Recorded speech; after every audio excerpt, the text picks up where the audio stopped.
আসসালামু আলাইকুম প্রিয় শিক্ষার্থী বন্ধুরা। তো তোমাদের যুক্তিবিদ্যা দ্বিতীয় পত্র সাজেশনে আজকের লেকচার 1, ঠিক আছে? যৌক্তিক সংজ্ঞার ভাষা কেমন হবে এটা বলো তো কি হবে?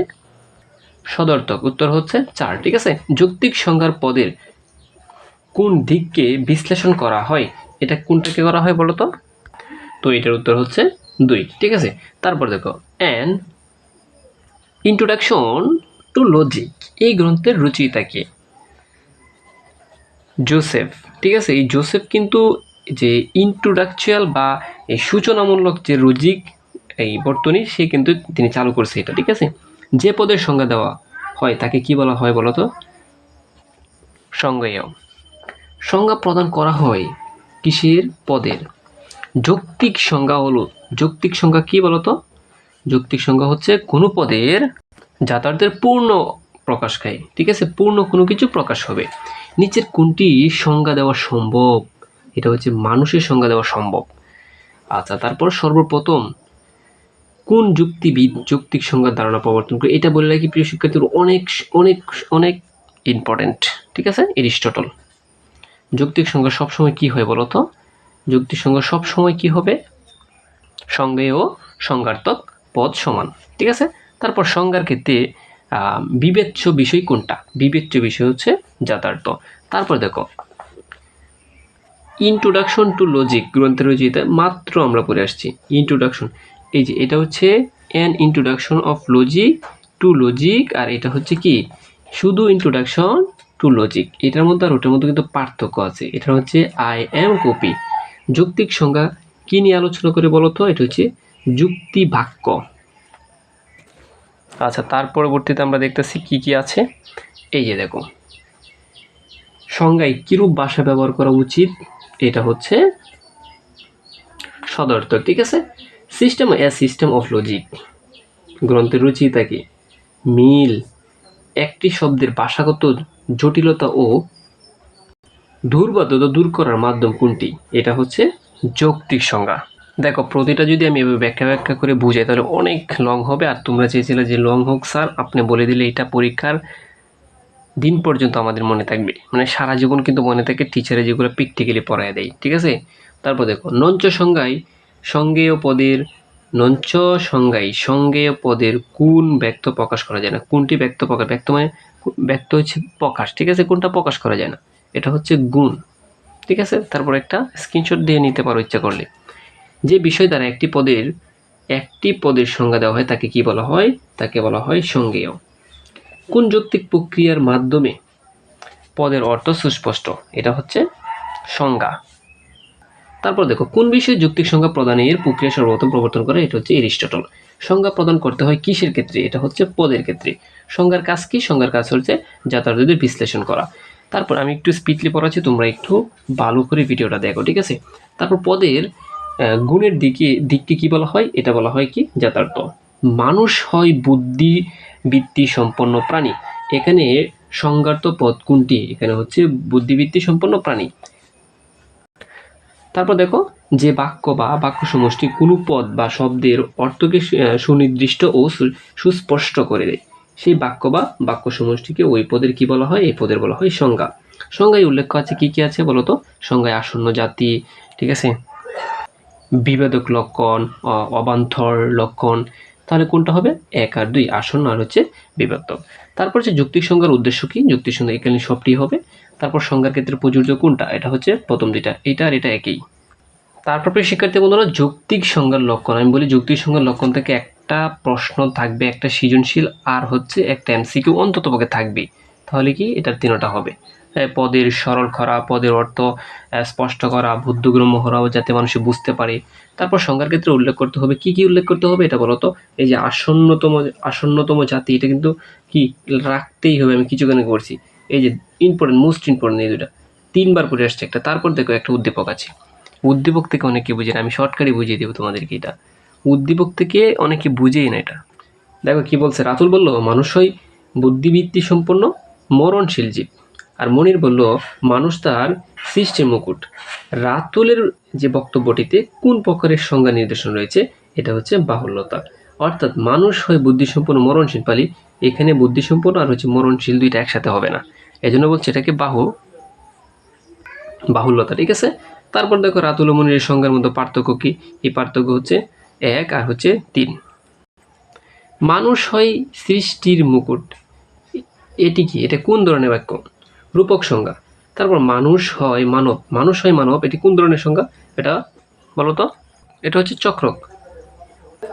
মহামায়া লেক বাংলাদেশের অনিদ্র সুন্দর এক কৃত্রিম হ্রদ, এখানে প্রকাশিত হয়েছে। কি প্রকাশিত হয়েছে? বর্ণনা, ঠিক আছে। নাপিত হলো নর সুন্দর, নাপিত হলো নর সুন্দর, এটি কোন ধরনের সংজ্ঞা? বলতো এটি কোন ধরনের সংজ্ঞা? রূপক। মানুষ হয় বুদ্ধিবৃত্তি সম্পন্ন প্রাণী, সংজ্ঞাটি কোন ধরনের? এটা কি? যৌক্তিক একটা সংজ্ঞা। তারপর দেখো যৌক্তিক সংজ্ঞার প্রবর্তক কে? আর কিছু করে যৌক্তিক সংজ্ঞার প্রবর্তক হচ্ছে প্লেটো। যৌক্তিক সংজ্ঞা হচ্ছে কি? বৈজ্ঞানিক প্রক্রিয়া। মানুষ হয় বুদ্ধিবৃত্তি সম্পন্ন জীব, বাক্যটিতে সংজ্ঞেয় পদ কোনটি? সংজ্ঞেয় পদ হচ্ছে মানুষ। মানুষ হয় জীব, এটি কোন ধরনের সংজ্ঞা? এটা হচ্ছে অতি ব্যাপক। তারপর দেখো যৌক্তিক সংজ্ঞার ক্ষেত্রে সুস্পষ্টভাবে কি উল্লেখ করতে হয়? কি উল্লেখ করতে হয়? পদের পূর্ণ যথার্থ। তারপর কক্সবাজার অত্যন্ত স্বাস্থ্যকর স্থান, এটি একটি বিখ্যাত পর্যটক কেন্দ্র, এটি বিশ্বের দীর্ঘতম সমুদ্র সৈকত। কক্সবাজারের উপস্থাপন করার ক্ষেত্রে আশ্রয় নেওয়া হয়েছে নিচের কোনটি? বলতো। এটা হচ্ছে বর্ণনা দিছে, ঠিক আছে। তারপর যৌক্তিক সংজ্ঞার ভাষা হবে কিরকম বলতো? সহজ, ঠিক আছে। কোনটি সংজ্ঞা দেওয়া সম্ভব? শ্রেণীবাচক শব্দ। সংজ্ঞার পদের কোন গুণ প্রকাশ করা হয়? এটা হচ্ছে যথার্থ। গাছ হয় বৃক্ষ, এটি কোন ধরনের সংজ্ঞা? এটা হচ্ছে চক্রক। বাহুল্য সংজ্ঞা বলতে কি বোঝায়? বাহুল্য সংজ্ঞা বলতে সংজ্ঞার অনুপত্তি, ঠিক আছে। তারপর বর্ণনা হলো একটি কি? লৌকিক। পদের যথার্থের সুস্পষ্ট বলা হয় এটাকে, সুস্পষ্ট বর্ণনা বলে কি বলে? এটাকে যৌক্তিক সংজ্ঞা, ঠিক আছে। প্রিয় শিক্ষার্থী বন্ধুরা, এই সুটা কেন করলাম আমি বলো? আমাদের কলেজের একজন শিক্ষক আছে যেখানে সুশাসন বলতে পারে না, বলে সুশাসন। শেখ হাসিনা বলতে পারে না, বলে কি? শেখ হাসিনা, ঠিক আছে। তো তোমাদেরকে আমি এটা মজার জন্য পড়লাম, কারণ পড়ার মাঝে মাঝে একটু মজারও প্রয়োজন হয়, ঠিক আছে। বেদনা হয় আনন্দের অনুপস্থিতির কোন ধরনের সংজ্ঞা? লঞ্চ সংজ্ঞা। গ্রিকের দার্শনিক প্লেটো মানুষের সংজ্ঞা দিয়ে বলেছেন কি বলতো? মানুষ হলো পালকহীন দ্বিপদ বিশিষ্ট প্রাণী, ঠিক আছে। মানে পালক মানে হচ্ছে ডানা নাই আর কি, এটা বলছে। সংজ্ঞা ও বর্ণনা পার্থক্যের, এটা খুব ইম্পর্টেন্ট। সংজ্ঞা ও বর্ণনার পার্থক্যের ক্ষেত্রে কি? এটা হচ্ছে তিনটাই হবে। এটা কি? নিয়মের পদ্ধতিতে অনুপত্তির। সংজ্ঞা প্রদানের উদ্দেশ্য হচ্ছে পদের কি? সবগুলোই। বর্ণনা হয়ে থাকে কোনগুলার? 1 আর 2 এর, ঠিক আছে। তারপর এগুলো একটু দেখে নিবা, কারণ এখানে দেখো একই প্রশ্ন বারে বারে বলতেছে। এই যে তারপর উদ্দীপক আছে, আমরা পরের পৃষ্ঠা চলে যাব।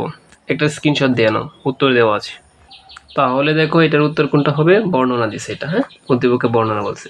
আর এটা কি হবে? দেখো আসন্ন জাতি থাকলে হয়েছে, আর হচ্ছে বিভেদক কথা থাকলে এই প্রথম দুইটাই হবে, যেখানে তুমি এটা পাও, আসন্ন কথা আর হচ্ছে বিভেদক। দেখো এটা কতবার আসছে? যৌক্তিক সংজ্ঞার নিয়ম কয়টি? যৌক্তিক সংজ্ঞার নিয়ম হচ্ছে 5টা। এটা দেখো কতবার আসছে, এটা মোস্ট ইম্পর্টেন্ট এই বছর। তারপর মানুষের শিক্ষিত যে বুদ্ধিবৃত্তি সম্পন্ন জীব, এটা কোন ধরনের সংজ্ঞা? এটা হচ্ছে অব্যাপক। তারপর দেখো প্রিয় শিক্ষার্থী, যুক্তির সংজ্ঞার নিয়ম কয়টি বলতো? 5টি। অবান্তর সংজ্ঞার অতিরিক্ত গুণ কোনটা? এটা হচ্ছে অবান্তর লক্ষণ। সংজ্ঞায় সমার্থক শব্দ ব্যবহার করি, ব্যবহারিক কোনটি অনুপত্তির ঘটে? এটা হচ্ছে চক্রক। আবার আসছে দেখো যৌক্তিক সংজ্ঞার নিয়ম কয়টা? এটা হচ্ছে 5টা। সূর্য হলো সৌরজগতের কেন্দ্র, এখানে সূর্য পদের সমর্থক কোনটা? এটা সৌরজগতের কেন্দ্র। অনন্তের প্রতিছবির প্রবাহ হলো সময় ড্যাশ কোন সংজ্ঞার? এটা হচ্ছে দুর্বোধ্য সংজ্ঞা, ঠিক আছে। যথার্থের অতিরিক্ত গুণ উল্লেখ করে সংজ্ঞাজনিত কোন অনুপত্তি ঘটে? এটা হচ্ছে বাহুল্য। প্রিয় শিক্ষার্থী বন্ধুরা, এটা দেখো প্রকৃত যুক্তিবিদগণ সংজ্ঞা প্রদানের জন্য কয়টি নিয়মের উল্লেখ করেছেন? এটা হচ্ছে 5টি নিয়ম। মানে যুক্তিবিদ্যার যদি নিয়ম চা তখন 5টি দিয়ে দিবা, কারণ নিয়ম হচ্ছে 5টি, ঠিক আছে। সংজ্ঞায় পরিহারযোগ্য হচ্ছে কি কি? পরিহারযোগ্যের যে কথা বলছে এখানে সব কিছুই বলছে, রূপক, সরল ও আরেকটা হচ্ছে সহজ, সরল, তারপর হচ্ছে দুর্বোধ্য ভাষা, সবগুলাই, ঠিক আছে। আচ্ছা, তারপর দেখো এখানে 71 71-এর হচ্ছে 1, তারপর 72, 72 হচ্ছে 4। প্রিয় শিক্ষার্থী বন্ধুরা, বহুপদী যেগুলো প্রশ্ন এগুলো আমি একটু স্কিপ করব, আমি জাস্ট উত্তরটা বলবো, নতুবা তোমাদের এটা শেষ করা যাবে না, ঠিক আছে, অনেক বড় তো তাই। তারপর দেখো চক্রক সংজ্ঞার উৎপত্তির কারণ কি, প্রতিশব্দ ব্যবহার আর হচ্ছে একই কথা ঘুরিয়ে বলা, তার মানে 1 আর 3। তারপর দেখো এই উদ্দীপকটা কুমিল্লা বোর্ড এবং চট্টগ্রাম বোর্ডে অনেকবার আসছে, এটা হচ্ছে উত্তর রূপক এখানে। তারপর এটা হচ্ছে 3 নং, ঠিক আছে। তারপর আরেকটা উদ্দীপক বলছে এখানে হচ্ছে দ্বিতীয় নিয়ম, এবং এটার উদ্দীপকের 77 নং হচ্ছে 1 আর 2, ঠিক আছে। এখন আমরা মেনটাতে যাব। দেখো সমার্থক শব্দ ব্যবহার করলে সংজ্ঞার বা সংজ্ঞায় অনুপত্তিটা কোন অনুপত্তিটা ঘটে, এটা হচ্ছে চক্রক। তারপর দেখো রূপক সংজ্ঞাজনিত অনুপত্তি কোনটি, এটা হচ্ছে টুনটুনি হয় দর্জি পাখি। শিশুরা হচ্ছে জাতির মেরুদণ্ড, এখানে কোন ধরনের সংজ্ঞাজনিত অনুপত্তি ঘটেছে, এটা হচ্ছে রূপক, ঠিক আছে। তারপর দেখো যৌক্তিক সংজ্ঞার প্রতিশব্দ ব্যবহার করলে কি ধরনের অনুপত্তি ঘটে, এটা হচ্ছে চক্রক সংজ্ঞা। যৌক্তিক সংজ্ঞার দ্বিতীয় নিয়ম লঙ্ঘন করলে কত প্রকার অনুপত্তি ঘটে, এটা হচ্ছে 2 প্রকার। বেদনা হলো আনন্দের অভাব, উদাহরণটিতে কোন ধরনের অনুপত্তি ঘটেছে, এটা হচ্ছে নঞ্চ সংজ্ঞা। তারপর দেখো উত্থান নয় পতন এই সংজ্ঞাটি কোন দোষে দুষ্ট, এটা হচ্ছে নেতিবাচক সংজ্ঞা দোষ। তারপর দেখো সুখ হলো দুঃখের অনুপস্থিত, ঠিক আছে, এই বাক্যটি থেকে কোন ধরনের অনুপত্তি ঘটেছে, এটা হচ্ছে নঞ্চ। শিশু হয় জাতির পিতা সংজ্ঞাটিতে কোন ধরনের অনুপত্তি ঘটেছে, এটা হচ্ছে রূপক। কোন সংজ্ঞায় একই গুণের পুনরাবৃত্তি করলে নিচের কোন অনুপত্তি ঘটে, এটা হচ্ছে চক্রক। সংজ্ঞায় নেতিবাচক ভাষা ব্যবহার করলে বা করা হলে নিচের কোন অনুপত্তি ঘটে, এটা হচ্ছে নঞ্চ। একটি লেবুকে স্বাদ, রং, গন্ধ, আকার ইত্যাদিতে বিভাজন করলে কোন ধরনের অনুপত্তি ঘটবে, এটা হচ্ছে গুণগত, ঠিক আছে। উট হচ্ছে মরুভূমির জাহাজ, এখানে উট কোন ধরনের সংজ্ঞাজনিত অনুপত্তি ঘটেছে বা ঘটেছে, তার হচ্ছে রূপক। নিচের কোনটি চক্রক সংজ্ঞাজনিত অনুপত্তি, এটা হচ্ছে মানুষ হলো তার মনুষ্য জাতীয় জীব, অমঙ্গল হচ্ছে যা মঙ্গল নয়, সংজ্ঞাটিতে কোন ধরনের অনুপত্তি ঘটেছে, এটা হচ্ছে নঞ্চতক, ঠিক আছে। আর নঞ্চ যে কথা, নঞ্চতক একই কথা।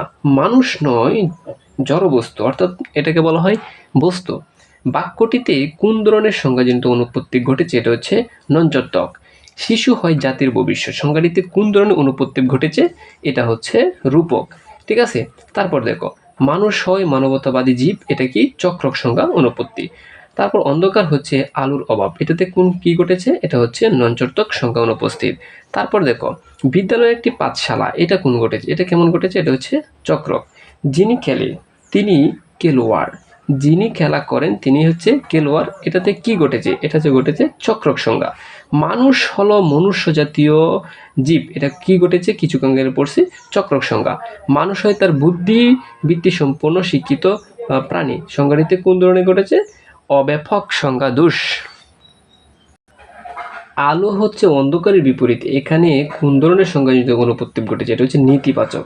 প্রিয় শিক্ষার্থী, এইগুলো থেকে 4 থেকে 5টা এমসিকিউ থাকবে তোমাদের। মেয়েটি হয় তুষার শুভ্র, তুষার মানে সাদা, শুভ্র মানেও সাদা, তুষারের মতো সাদা, এটা কি বাক্যটিতে কোন ধরনের সংজ্ঞার অনুপত্তি ঘটেছে, এটা হচ্ছে রূপক, মানে তুলনা করছে এই জন্য রূপক, অর্থাৎ তুলনা অর্থেই তোমার রূপক ব্যবহৃত হয়। তারপর দেখো মানুষের সৃষ্টির মুকুট, এটাতে কি প্রকাশ হয়েছে, এটা হচ্ছে রূপক। তারপর সিংহ হচ্ছে পশুর রাজা, এটাতে কোন ধরনের অনুপত্তি ঘটেছে, এটা হচ্ছে রূপক, ঠিক আছে। মানুষ নয় জড় বস্তু বাক্যটিতে কোন ধরনের অনুপত্তি ঘটেছে, এটা হচ্ছে নঞ্চতক সংজ্ঞাজনিত অনুপত্তি, ঠিক আছে। তারপর মানুষ হয় মনুষ্য জাতীয় জীব, এটাতে কি প্রকাশ হয়েছে, চক্রক সংজ্ঞা অনুপত্তি। প্রয়োজনেই উদ্ভাবনের কর্তা, অর্থাৎ প্রয়োজন হলে মানুষ সৃষ্টি করে, এটাকে কি বোঝানো হয়েছে, এটাকে বোঝা হচ্ছে রূপক, ঠিক আছে। তারপর সংজ্ঞার্থক পদের ব্যাপকতা হ্রাস মানে কম পেলে কোন ধরনের অনুপত্তি ঘটে, এটা হচ্ছে অব্যাপক সংজ্ঞা। তারপর দেখো সংজ্ঞা পদের অর্থকে সুস্পষ্ট করে বলে সংজ্ঞায় কোনো অবস্থাতেই ব্যবহার করা যাবে না, এটা কি ব্যবহার করা যাবে না, দেখো দুর্বোধ্য শব্দ, এখানে 3টাই হবে। প্রিয় শিক্ষার্থী বন্ধুরা, এগুলো তোমরা পড়ে নেবা, এগুলো দেখো 110 হচ্ছে 3।